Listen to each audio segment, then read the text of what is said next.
अस्सलाम वालेकुम नाज़रीन, आप देख रहे हैं न्यूज़ टाइम 1। मैं हूं अतीक बशीर। नाज़रीन, आज का जो टॉपिक है हमारा वो है सियासी बात। आज होगी सियासत पर बात, महंगाई पर होगी बात। हम अपने हर प्रोग्राम में उजागर करते रहेंगे महंगाई को।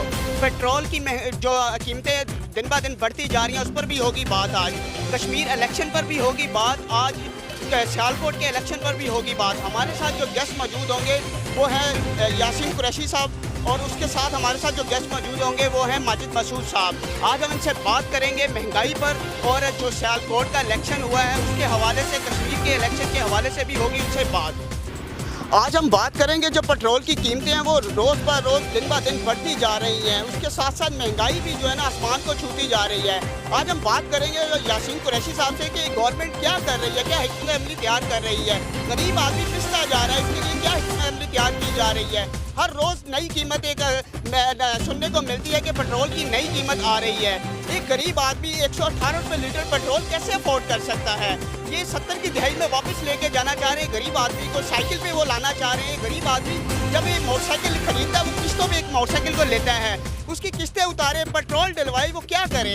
आज हम बात करेंगे यासीन कुरैशी साहब से कि गवर्नमेंट किस तरफ जा रही है, गवर्नमेंट क्या कर रही है। 3 साल का अरसा गुजर चुका है। इस हवाले से गवर्नमेंट ने क्या हिकमत अमली तैयार की है जो एक गरीब आदमी के लिए फ़ायदेमंद हो सके। आगे 2 साल का अरसा रह गया है। बिस्मिल्लाहिर्रहमानिर्रहीम। आपने पेट्रोल के हवाले से बात की। हमारे वज़ीर-ए-आज़म पाकिस्तान इमरान खान साहब का आपको पता है कि गरीब आदमी की ज़िंदगी पे उनका बहुत ज़्यादा जो है ना वो इसको रिलीफ फराहम करने के लिए उसको वो जो है ना प्रायोरिटी देते हैं। पेट्रोल की प्राइसेस इसमें कोई शक नहीं बढ़ी हैं, लेकिन डॉलर की प्राइस भी बहुत ज़्यादा बढ़ती जा रही है। डॉलर की प्राइस की वजह से यहाँ पे पेट्रोल की प्राइसेस में इजाफा हो रहा है। फिर भी पेट्रोल के ऊपर जितने टैक्सेस थे, जो कुछ थे, वो गवर्नमेंट ने खुद उसको जो है ना वो पे करने का फ़ैसला किया है, और इस वजह से फिर भी price as compare to dollar जो है ना वो पाकिस्तान में बहुत कम है। अच्छा यासीन साहब, मैं यहाँ पे ये भी पूछना चाहूँगा कि महंगाई, पेट्रोल की कीमतें तो दिन ब दिन बढ़ती जा रही है, उसके साथ साथ देखें कि निचला जो तबका है वो पिसता जा रहा है। कोरोना वबा आपको पता है कराची लॉकडाउन में है, और लाहौर में 13 मकामात पर स्मार्ट लॉकडाउन नाफिज किया गया है। कोरोना के साथ साथ गरीब आदमी को बहुत अफेक्ट हुआ है। उस हवाले से जो रिलीफ गवर्नमेंट को देनी चाहिए, इसके लिए कोई हिकमत अमली तैयार की गई है। इसमें कोई शक नहीं चाहिए, गरीब आदमी की ज़िंदगी बड़ी जो है ना वो एक मुश्किल का शिकार है। लेकिन इसके लिए मेरे वज़ीर-ए-आज़म पाकिस्तान आज भी उन्होंने इंटरव्यू दिया है, और उन्होंने लाइव कॉल्स के ज़रिए लोगों की शिकायत सुन रहे थे जिसमें महंगाई के मुतल्लिक बातें हो रही थी। उन्होंने आज भी इसके ऊपर बात किया कि मुझे सबसे ज़्यादा निचले तबके की फ़िक्र है कि निचले तबके को किस तरह उनको रिलीफ फराहम किया जाए। जहाँ तक आपने बात की कोविड के हवाले से, तो कोविड की जो पॉलिसीज़ हुकूमत ने, वफाकी गवर्नमेंट ने बनाई थी, as it is Sindh government को उनको इम्प्लीमेंट करना चाहिए, ताकि जो है ना वो वहाँ की भी, सिंध में भी कोविड की सूरत हाल बेहतर हो सके। और जहाँ तक पंजाब के अंदर कोविड के हवाले से आपने कहा कि कोविड बढ़ता जा रहा है, इंशाअल्लाह अज़ीज़ पूरी दुनिया के अंदर पाकिस्तान के जो कोविड को कंट्रोल करने के जो मामलात हैं उसको बेहतर करार दिया गया है। इंशाअल्लाह अज़ीज़ यहाँ भी जो कोविड के मामलात हैं वो बेहतर हो जाएंगे। अच्छा यासीन साहब, मैं ये भी यहाँ पे आपसे पूछना चाहूँगा कि लोग बहुत खौफ ज़्यादा हैं वैक्सीन लगवाने के हवाले से। इसको किस तरीके से लोगों को माइल किया जाएगा कि वो वैक्सीन लगवाएं। गवर्नमेंट उसके लिए क्या कर रही है। देखें, गवर्नमेंट का काम है फैसिलिटी प्रोवाइड करना। गवर्नमेंट ने तो यूसी लेवल पे, हर हॉस्पिटल्स लेवल पे उसने जो है ना वो अपना ये किया है कि हर तरीके से आवाम को वैक्सीन लगाने पे जो है ना वो इनको फैसिलिटेट किया, सेंटर्स बनाए हैं, आईडी कार्ड के ज़रिए उनको हर तरीके से उनको फैसिलिटेट करने की कोशिश की है। लेकिन जहाँ तक बात है इस वैक्सीन को लगाने के हवाले से, देखें जी, डॉक्टर्स जो हैं वो भी इस वक्त लगवा रहे हैं, इंजीनियर्स जो हैं वो भी इस वक्त लगवा रहे हैं। ये सिर्फ पाकिस्तान में नहीं बल्कि पूरी दुनिया के लोग जो है ना वैक्सीन का इस्तेमाल कर रहे हैं, और बहुत सारे तरक्की याफ्ता मुल्क जो हैं वो वैक्सीन लगवाना रिकमेंड भी कर रहे हैं और लगवा भी रहे हैं। इसकी वजह से कोरोना जैसी वबा से बचा जा रहा है। तो मैं तो ये रिक्वेस्ट करूँगा कि पूरी दुनिया के सर्कमस्टांसेस को देखते हुए हमारी कौम को भी इस बात को समझना चाहिए और वैक्सीन को ज़्यादा से ज़्यादा लगवा कर इस वबा से बचने की कोशिश करनी चाहिए। यासीन साहब, मैं इलेक्शन के हवाले से भी अगर बात करूं तो महंगाई का भी जोर तेज़ी से बढ़ता जा रहा है पाकिस्तान में। 3 साल का अरसा गवर्नमेंट को हो गया है, उसके बावजूद कश्मीर का अगर इलेक्शन देखा जाए तो वो PTI ने, गवर्नमेंट ने विन किया है। उस हवाले से क्या हिकमत अमली तैयार की गई कि लोगों को माइल किया गया इस तरह कि एक तरफ तीर कमान से निकला, शेर धाड़ेगा, ये तब्दीली आएगी, लेकिन देखा गया कि तब्दीली ने वहाँ आकर दिखाया। उसके हवाले से क्या हिकमत अमली ऐसी तैयार की गई थी जो जो कश्मीर का इलेक्शन था वो फतह पाया गया, पीटीआई ने उसको फतह किया। पंजाब में भी कोई ऐसी अमली तैयार की जा रही है कि आने वाले वक्त में जो इलेक्शन 2 साल बाद दोबारा आ रहे हैं, क्या कील को या शेर को शिकस्त देने में तब्दीली कामयाब हो सकेगी?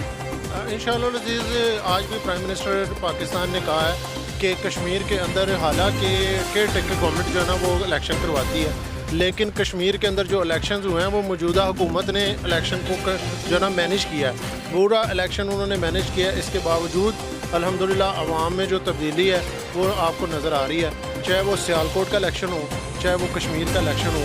अवाम अल्हम्दुलिल्लाह अब समझ गई हैं वो जो पुराना निज़ाम था, वो जो लोग लूटते थे, वो जो लोग लूट मार का शिकार करते थे इस मुल्क को, अवाम को भी इन चीज़ों की अवेयरनेस आ गई है।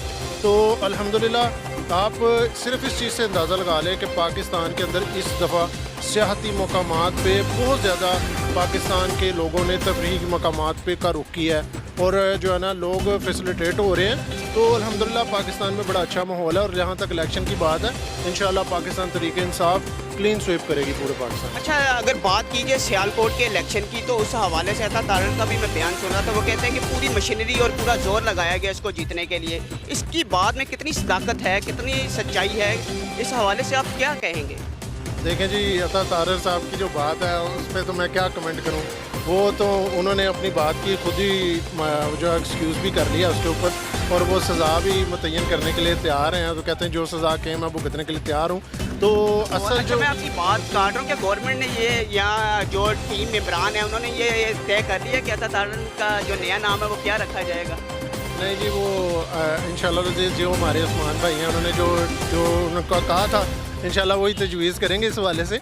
लेकिन जहाँ तक बात है अवाम में अवेयरनेस की, तो अल्हम्दुलिल्लाह तब्दीली आपने खुद देख ली है सियालकोट के मामले में भी, और अल्हम्दुलिल्लाह तब्दीली ना सिर्फ आ रही है बल्कि लोग को पता लग गया भाई कि इलेक्शन जो लोग लूटते थे, जो लोग इस मुल्क में अंदर लूट मार करते थे, हमारे ही पैसे को लेकर बाहर चले जाते थे और इस मुल्क को मकरूज़ कर देते थे, आज अल्हम्दुलिल्लाह वो चीज़ जो है वो ख़त्म होती जा रही है। लोग इस मुल्क में अपने आप को कंफर्ट फील करना शुरू हो गए हैं। थोड़े से मुश्किल हालात ज़रूर हैं, लेकिन इंशाअल्लाह अज़ीज़ हमारे प्राइम मिनिस्टर पाकिस्तान के विजन के मुताबिक इंशाअल्लाह अज़ीज़ पाकिस्तान दिन दुगनी रात चुगनी तरक्की करेगा इंशाअल्लाह। आप लोगों को क्या पैगाम देना चाह रहे हैं हमारे प्लेटफॉर्म से कि लोग वैक्सीनेटेड हो, वैक्सीन लगवाएं? उस हवाले से लोगों को आप क्या पैगाम देना चाह रहे हैं?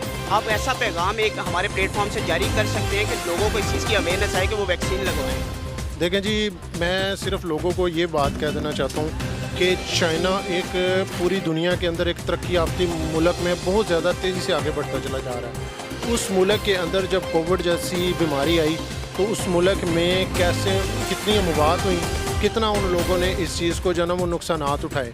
अल्हम्दुलिल्लाह हमारे प्राइम मिनिस्टर और हमारी हुकूमत के विजन के मुताबिक हमारी जो चीज़ें हैं वो बड़ी कंट्रोल्ड रही हैं और वो ऐसे नताइज नहीं आ सके जो चाइना के अंदर हम लोगों ने अल्हम्दुलिल्लाह बड़ा कंट्रोल्ड किया। तो मैं अपनी आवाम को ये इस प्लेटफॉर्म से, आपके प्लेटफॉर्म के तवज्जुह से भी मैसेज देना चाहता हूँ कि ये कोरोना वैक्सीन जो है ना, ये हमारी ज़िंदगियों के लिए बहुत एक अहम वैक्सीन है। अगर हम बचना चाहते हैं और अपनी आने वाली नस्ल को और हमारी कम्युनिटी को बचाना चाहते हैं तो इसके लिए वैक्सीनेटेड होना बड़ा ज़रूरी है। ये ख़ुद भी लगवाएं, औरों को भी रिकमेंड करें और ताकि जो है ना हमारा मुल्क इस वबा से ज़्यादा से ज़्यादा बच सके। हम बात कर रहे थे कोऑर्डिनेटर रेलवे यासीन कुरैशी से। अब हमें ज्वाइन किया माजिद मसूद ने, जो पीटीआई के टिकट होल्डर भी हैं साहब का। इनसे भी हम बात करेंगे जो तलीमी निज़ाम यकसा किया गया इमरान खान ने, इसके हवाले से ये क्या कहते हैं? जी बहुत शुक्रिया।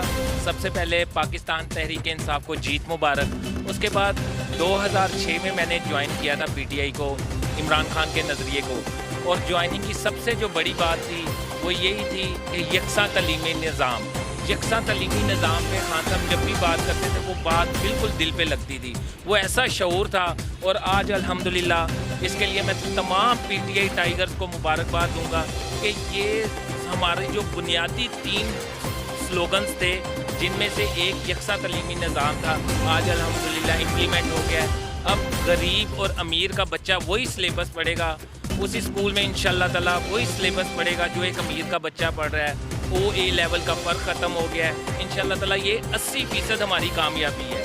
तो इसको मैं बड़े ज़बरदस्त तरीके से खराज तहसीन पेश करना चाहूँगा इमरान खान साहब को कि उनका ये वादा था दरीना अवाम का भी मुतालबा था कि जो एक सिलेबस है वो सिलेबस एक होना चाहिए। और इसमें सबसे जो बड़ी बुनियादी मैं मुबारकबाद दूंगा मदारिस के तलबा को कि इंशाअल्लाह ताला हमारा बच्चा जो मदरसे में पढ़ने वाला है अब वो स्कॉलर बनेगा, अब वो डॉक्टर बनेगा, अब वो इंजीनियर बन के इंशाअल्लाह ताला मुल्क की तरक्की में बेमिसाल किरदार अदा करेगा। हमारे साथ माजिद मसूद थे और उसके साथ कोऑर्डिनेटर रेलवे यासीन कुरैशी साहब थे।